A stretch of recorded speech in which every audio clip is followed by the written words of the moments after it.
Greetings everyone, welcome back to a Dr. Chris Key to the Manager's Mindset. Today, we're going to talk about something that could be a game changer in your financial life, emergency funds. So, what is an emergency fund? Well, simply put, it's a financial safety net that you create for yourself to cover unexpected expenses. Think of it as your own personal insurance policy, but instead of paying premiums to an insurance company, you're setting aside money for yourself, money that can help you weather financial storms. Why is it so important? Well, life has a funny way of throwing curveballs at us, like a sudden job loss, an unexpected medical bill, a car that breaks down, or a pipe that bursts in your home. These are all situations where having an emergency fund can be a lifesaver.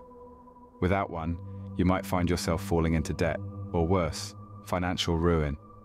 Now you might be thinking, I've got it covered, I have my credit card for emergencies. But relying solely on credit can lead to a spiral of debt that's hard to escape. Plus, wouldn't it be better to have your own money to fall back on, rather than borrowing and paying interest? In today's video, we're going to delve deep into the world of emergency funds. We'll explore what they are, why they're crucial, and how much you should ideally save. We'll also walk you through the steps to build your emergency fund and share some practical tips to grow it.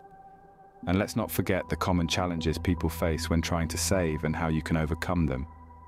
So whether you're just starting out on your financial journey or you're a seasoned pro looking to beef up your financial strategy, this video is for you. So buckle up as we navigate the financial seas and learn how to build our lifeboat, the emergency fund. First off, let's clearly define what an emergency fund is. Picture it as your financial lifeboat, ready to keep you afloat when the unexpected financial storms roll in. It's that stash of money set aside to cover the financial surprises life throws your way. Now, what kind of surprises are we talking about? Well, imagine waking up one morning and your car refuses to start. Or perhaps you suddenly find yourself out of work due to a company-wide layoff. Maybe it's that dreaded phone call from the plumber, who's just discovered a major leak that's going to cost a small fortune to fix. These are all perfect examples of situations where an emergency fund can come into play. But it's not just about handling those unexpected bills. It's about the peace of mind that comes with knowing you're prepared for these situations. With an emergency fund, you're not left scrambling to figure out how to pay for an unexpected expense. You're not forced to rely on credit cards or loans, which can lead to spiraling debt. Let's consider a few scenarios. Suppose you lose your job. With the current economy, it could take several months to find a new one. Without an emergency fund, how would you cover your living expenses during that time? Or let's say you have a sudden medical emergency. With the high costs of healthcare, even with insurance, the out-of-pocket costs could be significant.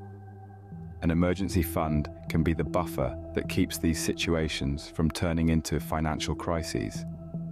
But remember, it's not just for the big emergencies. Having an emergency fund can also help you handle smaller, more common financial surprises without stress. Maybe your refrigerator suddenly gives out, or your pet needs unexpected veterinary care. These things can add up, but an emergency fund can help you handle them without disrupting your regular budget. So, you see, an emergency fund isn't just money, it's your financial safety net. It's the cushion that softens the impact of life's unexpected financial blows. It's the peace of mind that comes from knowing you're prepared for whatever comes your way. And most importantly, it's the tool that can help you stay on track towards your financial goals, even when life throws you a curveball. In essence, an emergency fund is a critical component of any solid financial plan. It's not something you might need, it's something you definitely need. Because, let's face it, life is unpredictable, and financial emergencies are a part of life. But with an emergency fund, you can face those uncertainties with confidence, knowing you've got a plan in place to handle them. Now that we understand what an emergency fund is, the question arises, how much should you save? A common rule of thumb is to have enough to cover 3 to 6 months of living expenses. This amount acts as a buffer against life's unpredictable events, providing a safety net during times of financial uncertainty. However, the exact amount you should save can vary greatly depending on several factors. For instance, the size of your family can influence the size of your emergency fund. A single person might need less than a family of 4, who would potentially have more expenses to cover in an emergency. Job stability is another important factor to consider. If your income is irregular, or if there's a high risk of job loss in your industry, it might be wise to aim for a larger emergency fund. On the other hand, if your job is relatively secure and you have other forms of financial security, such as a supportive family or significant savings, a smaller emergency fund might suffice. Existing debts can also play a significant role in determining how much you should save. If you have high-interest debts, it might be more beneficial to focus on paying those off first before building a large emergency fund. This is because the money you save on interest could potentially outweigh the benefits of having a large emergency fund. So, how can you adjust the size of your fund based on these factors? Start by calculating your monthly expenses, including rent or mortgage, utilities, groceries, transportation, and any other recurring costs. This will give you a clear picture of how much you would need to survive without income for a given period. Next, consider your personal circumstances. Do you have dependents or significant debts? Is your income stable? All these factors should be taken into account when deciding how much to save. If you're unsure, it might be helpful to start with a smaller goal, such as saving 1 month's worth of expenses, and then gradually increasing your target as your financial situation allows. Remember, the goal of an emergency fund is to provide financial security, not to cause additional stress. It's important to set a realistic goal that you can achieve without straining your finances. In conclusion, while the 3 to 6 months rule is a good starting point, the amount you should save in your emergency fund can vary greatly depending on your personal circumstances. Take the time to assess your financial situation and set a goal that makes sense for you. Remember, your emergency fund should be tailored to your personal financial situation. It's not a one-size-fits-all solution, but a flexible tool that should adapt to your needs and provide peace of mind in times of financial uncertainty. So, how much should you save? The answer is unique to you and your financial situation. Alright, let's delve into the steps to building an emergency fund. These steps are not just financial maneuvers, but they are decisions that can bring about a sense of security and freedom. Step 1, you need to assess your financial situation. This is the foundation upon which your emergency fund will be built. It involves understanding your income and expenses. How much do you earn, and how much do you spend each month? You need to calculate all your expenses, including rent, groceries, utilities, transportation, entertainment, and any other personal expenses. This will give you a clear picture of how much you need to live comfortably each month. Step 2 is setting a clear goal. Now that you know your monthly expenses, you can determine how much you need to save for your emergency fund. Remember the rule of thumb we discussed earlier? You should aim to save enough to cover 3 to 6 months' worth of living expenses. This is your goal. Write it down, make it visible, hold yourself accountable to it. Moving on to step 3, you need to create a budget that includes saving for your emergency fund. This is where you put your plan into action. Start by looking at your income and expenses. Can you cut back anywhere? Maybe you can skip that daily latte or make dinner at home more often. Every little bit helps. Then decide how much you can reasonably save each month. Be realistic, but also be ambitious. Remember, this is about securing your future. Finally, step 4, decide where to keep your emergency fund. This might seem trivial, but it's actually quite important. Your emergency fund should be easily accessible, but not so accessible that you're tempted to dip into it for non-emergencies. Consider a high-yield savings account or a money market account. These types of accounts typically offer higher interest rates than a regular savings account, which means your money will grow faster. Now, don't be disheartened if you can't save 3 to 6 months' worth of expenses right away. Building an emergency fund takes time. It's a marathon, not a sprint. You might start with a small goal, like saving 1 month's worth of expenses, then work your way up from there. The key is to start saving and keep saving, even if it's just a small amount at first. Also, remember that an emergency fund is not a static entity. It's dynamic and should change as your life changes. If you get a raise, move to a more expensive city, or have a child, you'll need to adjust your emergency fund accordingly. So, review your fund regularly to make sure it still meets your needs. Building an emergency fund might seem daunting, but it's not as difficult as it sounds. With a bit of planning, discipline, and patience, you can build a fund that will give you peace of mind and financial security. And remember, every penny you save is a step towards a more secure future. With these steps, you're well on your way to establishing a robust emergency fund. Now, we're going to share some practical tips for growing your emergency fund. First off, let's talk about automation. You've probably heard the saying, out of sight, out of mind. Well, it works wonders when it comes to saving money. By setting up automatic transfers from your checking account to your emergency fund, you can ensure that you're consistently contributing without even thinking about it. Think of it as paying your future self. You might be surprised at how quickly your savings can grow with this simple, hands-off approach. Next, let's discuss cutting back on non-essential expenses. This might seem like a no-brainer, but it's often easier said than done.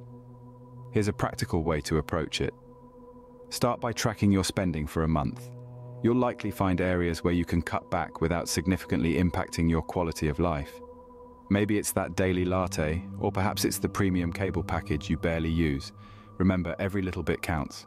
Redirecting even a small portion of your spending towards your emergency fund can add up over time. Moving on, let's talk about windfalls. These are unexpected, usually one-time inflows of cash, like tax returns, bonuses, or even a cash gift. While it might be tempting to use this money for a splurge, consider funneling a portion or even all of it into your emergency fund. It's a fantastic way to give your savings a significant boost without affecting your day-to-day budget. Finally, it's crucial to regularly review and adjust your contributions. Life is constantly changing, and so too should your savings strategy. Maybe you've received a raise, paid off a debt, or welcomed a new family member. All of these events should prompt a review of your emergency fund contributions. Perhaps you can now afford to save a bit more each month. Or on the flip side, maybe you need to temporarily reduce your savings rate to accommodate a new expense. The key is to stay flexible and adapt your plan as needed. Now, I understand that these tips might seem daunting. And yes, building an emergency fund takes discipline and time, but remember, you don't have to do everything at once. Start by automating your savings, then work on identifying non-essential expenses to cut back on. Once you've got those two down, start thinking about how you can use windfalls to your advantage. And of course, always keep a close eye on your financial situation so you can adjust your contributions as needed. You see, an emergency fund isn't just about the money. It's about the peace of mind that comes with knowing you're prepared for whatever life throws your way. And with these practical tips, you're well on your way to building a robust emergency fund that can weather any storm. These practical tips should help you grow your emergency fund faster and more efficiently. You're not just building a financial safety net, you're investing in your future resilience and peace of mind. So don't delay. Start applying these tips today and watch your emergency fund grow. Of course, like most things worth doing, building an emergency fund comes with its challenges. It's not always easy to find the extra money to put aside each month, especially when you're already juggling rent or mortgage payments, utilities, groceries, and perhaps even student loans or other debts. It's a common struggle, but it's not insurmountable. One solution is to revise your budget. Take a close look at where your money is going each month. Are there any non-essential expenses you can cut back on? Perhaps you're paying for a gym membership you rarely use, or maybe you're spending more than you realized on takeout. By trimming these expenses, you can free up more money to put towards your emergency fund. Another challenge is staying motivated. It's easy to get discouraged when progress seems slow or when unexpected expenses set you back. But remember, building an emergency fund is a marathon, not a sprint. It takes time, and that's okay. To help keep your motivation high, try keeping your goals visible. Write them down and put them somewhere you'll see them every day. You might also consider using a savings tracker or app that allows you to visualize your progress. Seeing how far you've come can be a powerful motivator to keep going. If you're still struggling to find the extra money, consider ways to increase your income. This could be anything from picking up a side gig or freelance work, selling unwanted items, or even seeking a promotion or raise at your current job. Above all, remember that every dollar saved is a step towards financial security. It might not always be easy, but the peace of mind that comes with knowing you're prepared for whatever life throws your way is worth every penny. Remember, every challenge is an opportunity for growth. So don't be discouraged if building your emergency fund takes time. Take it one day at a time, celebrate your progress, and keep your eye on the prize. You've got this. Let's quickly recap what we've learned today. An emergency fund, a safety net of cash, is crucial for your financial well-being. It's your lifeline during unexpected life events like job loss, medical emergencies, or sudden home repairs. The peace of mind it provides is priceless. How much should you save? A good rule of thumb is 3 to 6 months worth of living expenses. but this can vary based on your personal circumstances. To build this fund, first assess your financial situation, then set a clear goal, create a budget that includes savings, and choose a suitable place to keep your fund. Growing your fund can be easier with a few practical tips. Automate your savings, cut back on non-essential expenses, and use any windfalls to boost your fund. Review and adjust your contributions annually or after major life changes. Remember, the journey of 1,000 miles begins with a single step. Start building your emergency fund today. Before we wrap up, we have a small request. If you found this information valuable and think it could help someone else, don't hesitate to give us a thumbs up and share this video. It's a small action on your part, but it can make a big difference in someone else's financial journey. And if you want to stay updated with more practical advice and insights to manage your finances, do hit the subscribe button. It's free, and it ensures that you won't miss out on any future content. For those of you who want to dive deeper, we've got more resources right here on our channel. Check out our other videos where we break down complex financial concepts into simple, understandable terms. Thank you for joining us today. Remember, your financial security is in your hands. Until next time, this is Dr. Chris signing off.